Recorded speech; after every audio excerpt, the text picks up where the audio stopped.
The Sound of Money with Santosh Sirur.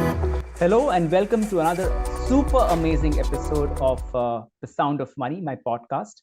Thanks for being tuned in and listening in to all these episodes all along in this almost 3-year journey of The Sound of Money.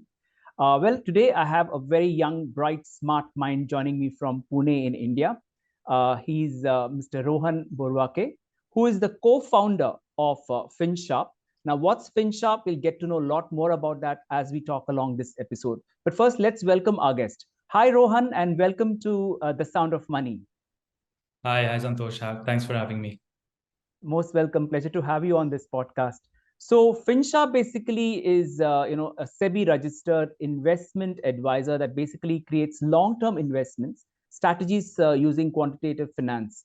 And that's what we're going to talk a lot more. And what is it that's behind this world of investment? So we have Rohan joining me. Rohan, the first question I would typically ask you is, what I understand is it's all about psychological biases while making investments.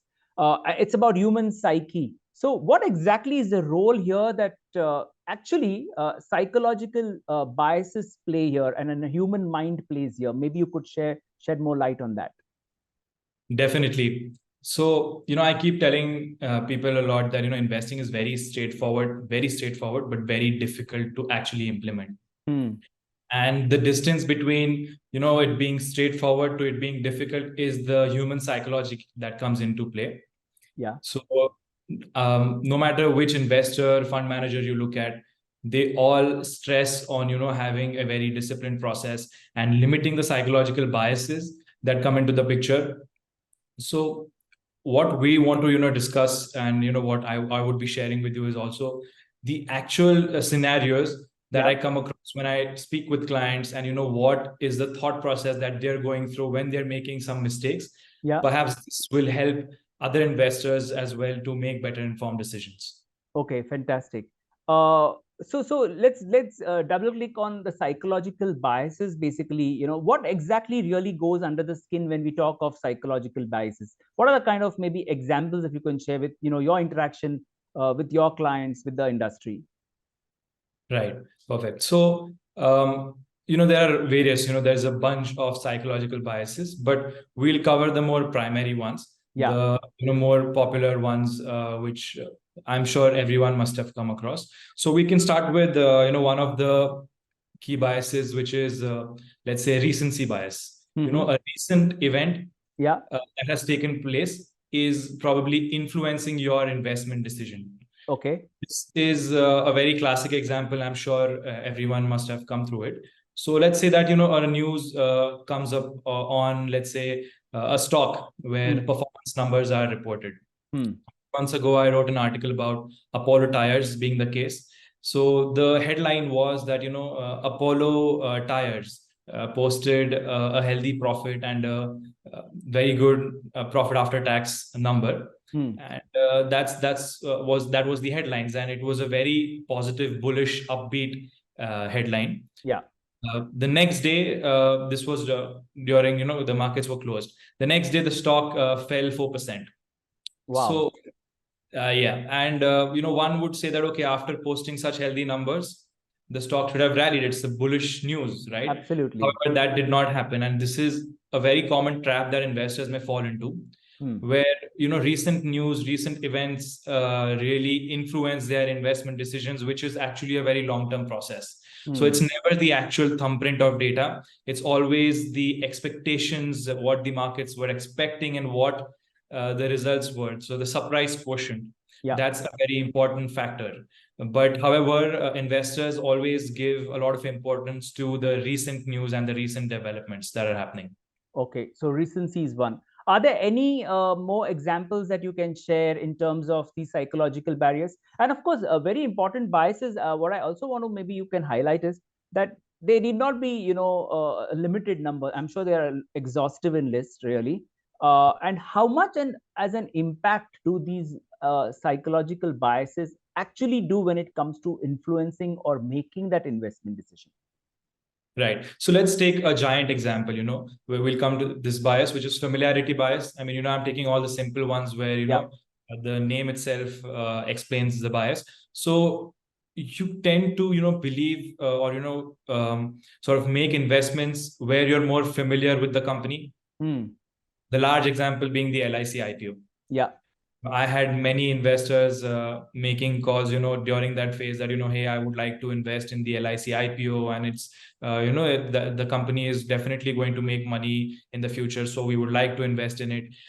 Today, it's at a roughly 30% discount, trading at a 30% discount since its listing price, and it went down up to 40%.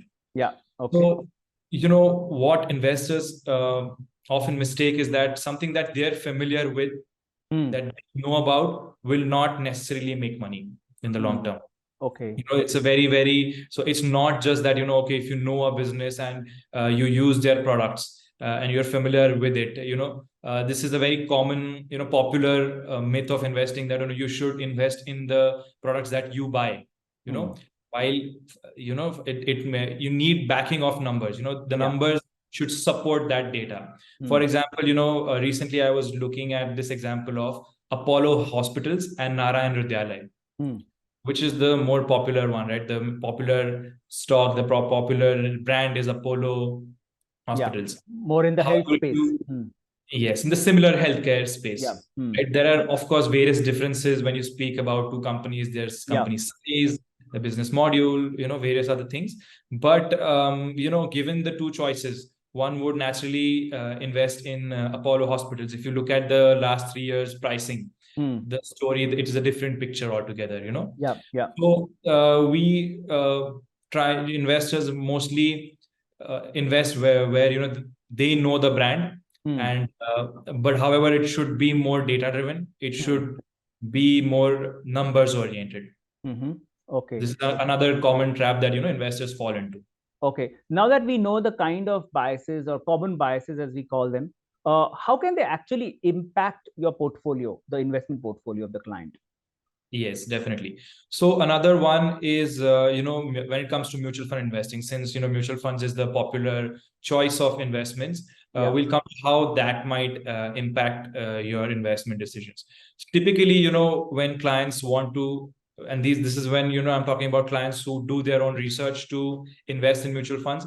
And largely speaking, most of our clients have their large chunk of money in mutual funds, and then they do direct stocks with us. Yeah. So when it comes to mutual funds, typically how an investor picks funds is that, let's say you go on Google, you Google the top performing mutual funds in 2023. Let's say that, and typically the sorting is done by the CAGR. So, the highest to lowest CAGR.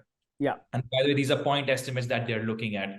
So what happens is that essentially they're looking at the funds today that are at their peak, and which will not really perform in the near future. So we did an analysis on this. In 2019, if you were to go and, let's say, an investor wanted to invest in mutual funds, and if he or she went on Google or various other apps and searched the top performing mutual funds and invested in those, 2023, those mutual funds came to the bottommost rank in their same category. Okay. And this is a very surprising research, because again, these are various psychological biases that are kicking in when it comes to making investments. What you should be doing is that not just be looking at the top performing mutual funds. There are various other filters and criteria that you need to put at. So there is this typical, what we call as a reversion to the mean. Okay. What happens is that essentially there was an experiment. So this is just a psychological, experiment done, mentioned by the father of behavioral investing, Daniel Kahneman, in his book. So what happened is that there was in the Air Force, they were being judged. The pilots were being judged as to who were the good performers. And what happened was that every time the best performers, they were taken in the actual practice, they didn't do so well when it came to the live scenario. This is because what was happening is that they were picking the performers, those were at their peak. And when it came to the live drills, they were actually performing less, not because they were bad, but because now they are reverting to the mean. And another very surprising or let's say this is very global, or this is applicable elsewhere also, that whenever a star or a performer or any celebrity comes on the Forbes, or let's say the top sports athlete, that is probably near their peak. And if you notice after that, now they're probably not doing so well. Cristiano Ronaldo being again a very good. Again, I'm not saying that these are big celebrities. They have consistency. They have a certain level of consistency and bare minimum performance that they deliver. Yeah. But when you're looking at things, right, it may not be the best time to invest. So this is one very important phenomenon that comes into play while picking the mutual funds. This may actually impact a portfolio of an investor. Okay, interesting insights there, actually, Rohan. In terms of the need of a systematic approach in investing, right? What could typically, be the factors or the criteria? Maybe if you could articulate on that a bit. Got it. So, see, so we'll tell you what we do at FinSharpe. So essentially, when we talk about quants, there's a lot of complex things happening. But if you look at the structure of it, it's really very simple. Yeah. So essentially, there are two main steps in creating the portfolio. One is the ranking, and the second is the allocation. Now, when you're forming a ranking process, you essentially want to look at factors or ratios or balance sheet data or pricing data that has a long-term relationship with asset pricing. So Benoit Mandelbrot, in his book about fractals and the misbehavior in finance, speaks about this very well. So he says that so this is a very good example. So essentially, Intel back then was around, and IBM, Intel, Microsoft, these companies were around, right? But what happened was that IBM said that, okay, we have a lot of competition that we're facing in the industry. It's better we get in touch with the other people in the same space. Now, this was a phenomenon many years ago, but even if you look at the stock prices, all these 3-4 stocks that I mentioned, they are very correlated. So even though now the correlation has really faded away, but there is a relationship, meaning that when you see in the Indian context, when you have the results of TCS coming out, it gives you a sort of direction about the results of the other IT giants as well. And that means there is some similarity or some factors that are playing in, which have a long-term relationship with the pricing. So now when it comes to investing, essentially, there are various factors like growth, value, momentum, quality as factors that come into play. And really, the type of investments that you want to do, the type of investment that you're more suitable with is what you should select. So let's look at value as a factor. Yeah. So essentially, stocks that are profitable, have consistency in growth. However, they are trading at a good let's say a medium market multiple, a price multiple, the PE ratio. The valuation should be reasonable. They have a decent book multiple. They're trading at decent book multiples. These stocks typically, these are the value as a factor, right, is very popular amongst investing with retail investors. However, the key to note, we did a research that how long does it take for value to reflect? And we realized that what happens is that when you start investing, you're a value investor. But do you really have the patience to wait for those periods that you need value to unlock? So the research, what it said was you need at least a horizon of 10 years for value to reflect. Okay. If you wait for 3 years, right, you're probably going to make as much as the benchmark. Wow. So it's all about long-term investing. It's all about long-term. Now, the problem is that while starting, you invested with a value factor. But it's easier said than done. In the 10 years, there are going to be various news, various macros coming into play that are really going to affect your decision-making and your ability to hold on to those investments. And that's the hard part. So this is where the algorithms come into play. Okay. So what we do at FinSharpe. So what is an algorithm, right? So an algorithm is simply a step-by-step procedure to solve a problem. Now, in this context, we're talking about making investment decisions. So essentially, if you have your own strategy or previous factors that you have looked at before, and you realize that yes, you know that a consistency in the top line, bottom line, the cash component of the profits, reasonable PE ratio, these factors are making sense. This is something that you have also noticed to work over a long period of time. You write these factors down. Okay, let's say that you just write these rules down. Yeah. And then when you come to the allocation part, now this is the second vertical that I'm talking about, the second step, largely speaking, of the quant portfolio. This is the more important part. That I'm sure you must have come across times where you were very correct with your stock picks. You were good at that, but you allocated a very insignificant part of your portfolio towards it. And largely speaking, the larger allocation that your portfolio has is probably doing just as much as the benchmark. Okay. So your weightage and allocation plays a very important role. The most standard thing that someone may do is that 100 rupees and 5 stocks, you just put in 20% allocation to each stock. So equal weight being the technique here. But what we have noticed is that having a volatility based approach makes much more sense while making allocations.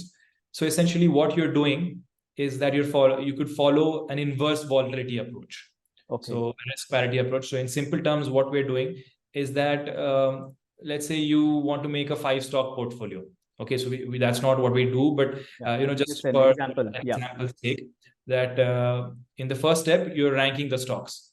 So you're looking at, let's say, the Nifty 50 universe, picking the top 5 stocks according to your criterias of profitability, of valuation, multiples, and various other things. So this is the rule that you have created now. Okay. In the next step, what you're doing essentially is that you're calculating the volatility. Now, if you don't want to calculate them, I'm sure there are several tools available online wherein they can give you the volatility and the standard deviations of these stocks. Now, what you're doing is that higher the volatility, lower the weightage. That's how you're making the allocations. Okay. So how this will help you is essentially that whenever you make these allocations, now you have created the portfolio, and when there is a market dynamic change, okay, that's when you relook at things. You come back to your portfolio and say that, okay, now the stock prices have gone up or down, and they're probably more volatile, and that's where you probably need to make changes in your portfolio. Now the frequency of this, right? Essentially, during in a long-term portfolio, we have noticed that having a quarterly rebalance frequency makes sense.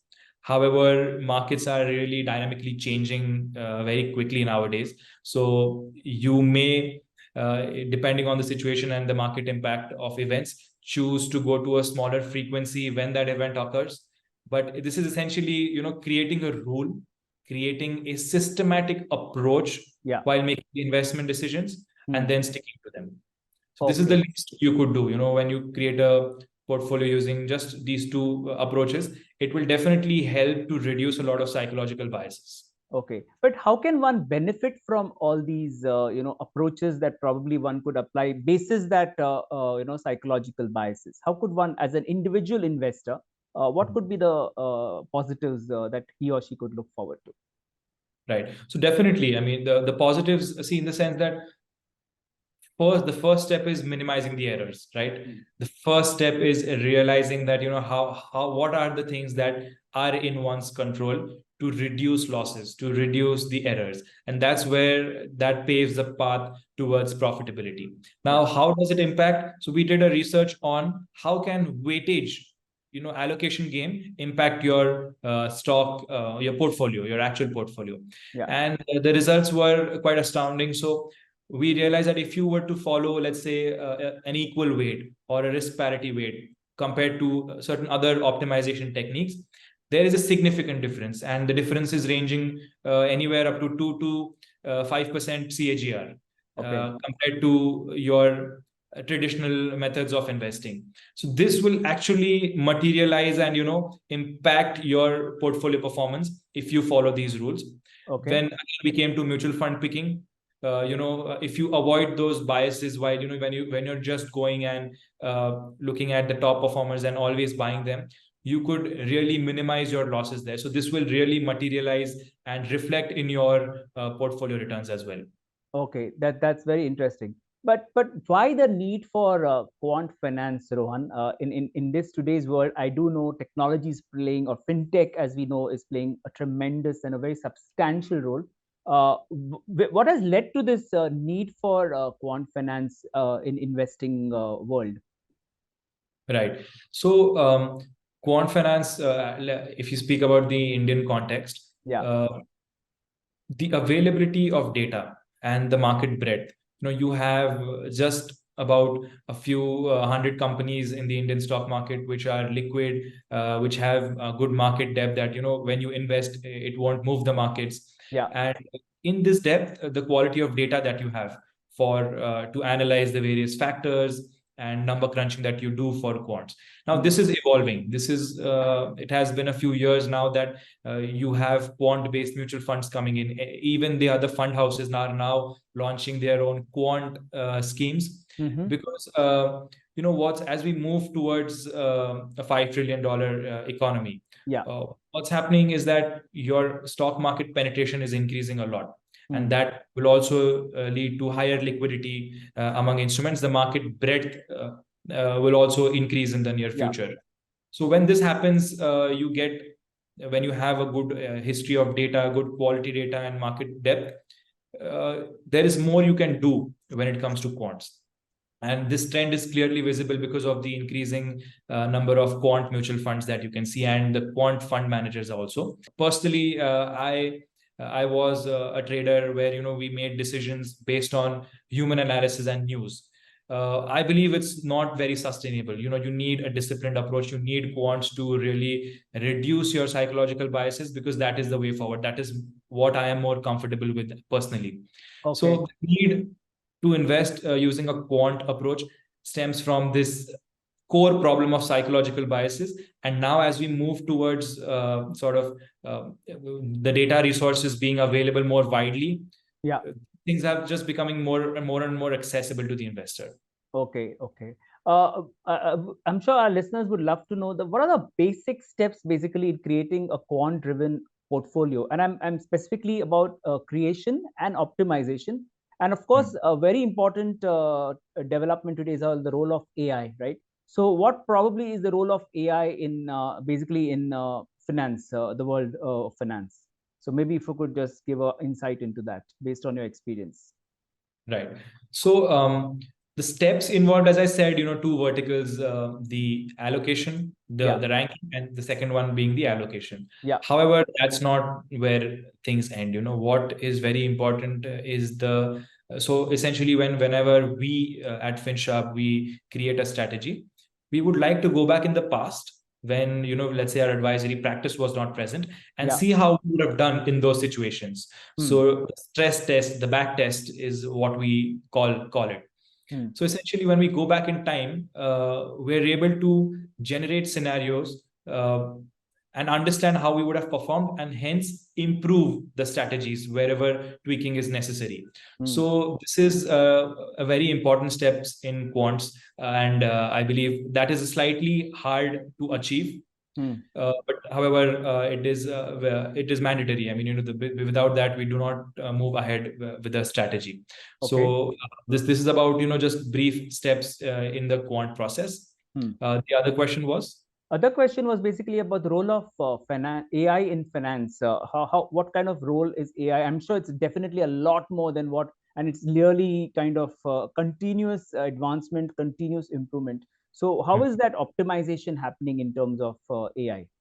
Right. So again, this comes to the availability of data. When I spoke about creating the ranking and creating the algorithms, that's where really AI can help you. So essentially, previously, let's say you would need to analyze 100 ways to create a portfolio or create factors. But now AI can definitely assist you while doing the research. So generating ideas, analyzing various balance sheet ratios, accumulating the data. And so definitely in the market research, in data analysis, that's where AI can help you. But it's not so for finance, right? So even Chat GPT, if you say go and ask Chat GPT that tell me the best stocks to invest in, it won't be able to do that, right? So while AI can be more helpful in other fields, in finance, it's just going to assist you in your research. The investment decision is a different ball game altogether. So this is one method where AI can help you. Now, there are many interesting developments where hedge funds in the US were using AI to make stock predictions. So one was voice analysis. So essentially, when a fund manager or any government decision is to be made, right? Any politician comes on screen, what essentially they were doing is that they were measuring the frequency, the quality of sound, and basis on that, they were taking decisions to understand the confidence interval that the fund manager or the, let's say, public figure came and made the assumptions or the promises with. And if you have a lower confidence interval on a big thing, like we see good profitability numbers in the near coming future, and if there is a very low confidence interval on this, and it's very difficult to modulate your voice and sort of show it, but see, honestly, these are more popular things that AI and other things do.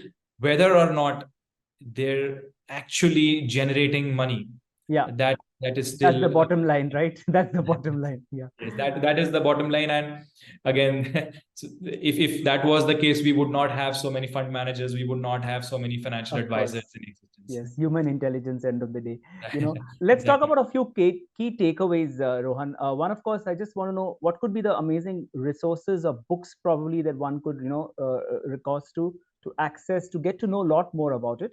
And my most important question, I'm sure a listener would, and a young listener would probably have in mind, is what about the careers in advisory in India? I'm sure what kind of qualifications, what kind of experience one looks for. So maybe you start off with the books and resources available for this kind of industry.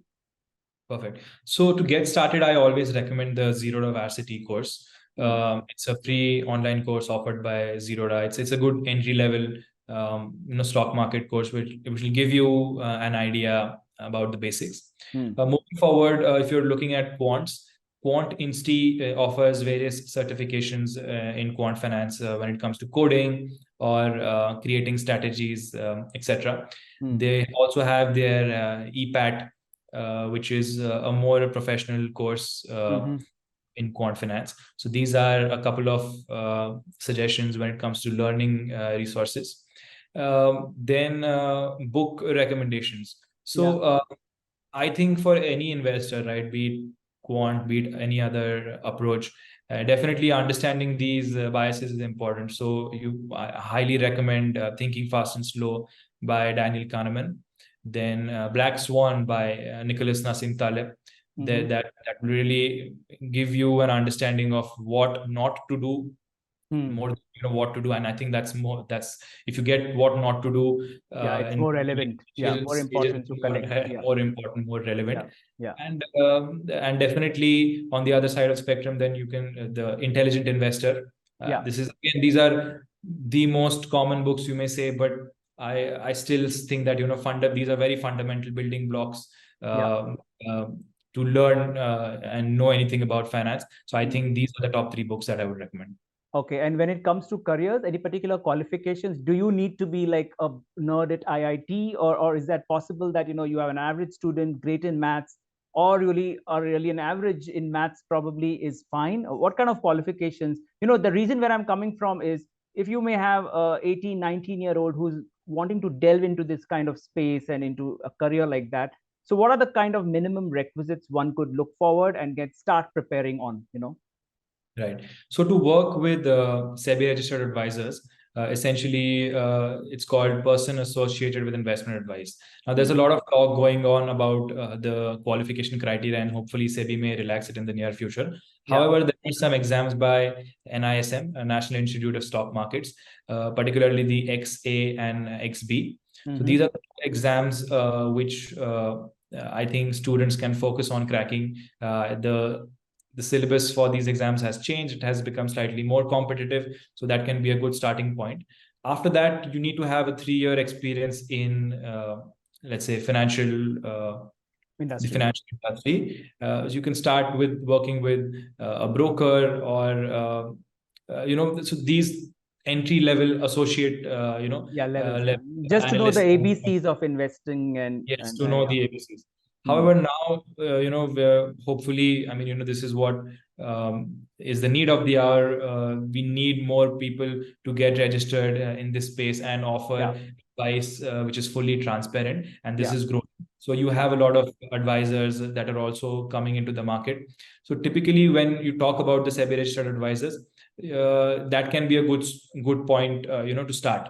So you can potentially work with these people, and you can search the list on the SEBI's official website. In fact, even FinSharpe will soon want to get these budding enthusiasts, and we would be offering them internship as well as full-time positions. But definitely, working with advisors and getting a hands-on knowledge, right? So I think in the early stages, getting hands-on knowledge is the most valuable thing that one can do. And I really recommend that even if you're starting out early, let's say you investing personally and getting started is more important. Even if it is one stock, even if it is, a very, very minuscule amount. When you invest and when you see how the money, when you invest, right, it impacts your mindset. That's where your learning curve starts. So that, and this is one I would say tip that I would give to anyone applying to various quant positions or any other stock market positions, is that so this is what I did back then as well, is that instead of just sending over your resume or CV and just saying that, okay, hey, I would like to do, if you could analyze a stock or a security or any market event that is going on currently and just give your take on it and really explain it in brief, right? And send that along, that, hey, this is my analysis and this is how my thought process was when I sort of gave you this idea along with the research. And, I would like to learn more. That's probably going to create a much more bigger impact than compared to just sending a CV and then hoping something may happen. Absolutely. I think that's a fantastic tip, because it also gives you the employer or the prospect employer an idea about the kind of level of thinking and what goes on in the mind of that applicant. So I think that's really an amazing tip. Thanks for that, Rohan. Well, that was Rohan Borawake, who is basically the co-founder of FinSharpe. FinSharpe basically is a SEBI registered investment advisor that really creates long-term investment strategies using quantitative finance. Thank you so much, Rohan, for joining me on this episode of my podcast, The Sound of Money. Thank you. Thanks, Santosh. Nice connecting with you. Most welcome. And well, with that, we come to the end of this episode of The Sound of Money. Stay tuned always through YouTube, Spotify, or of course through LinkedIn on The Sound of Money with me, Santosh Sirur. For now, Rohan Borawake and Santosh Sirur, bye and take care.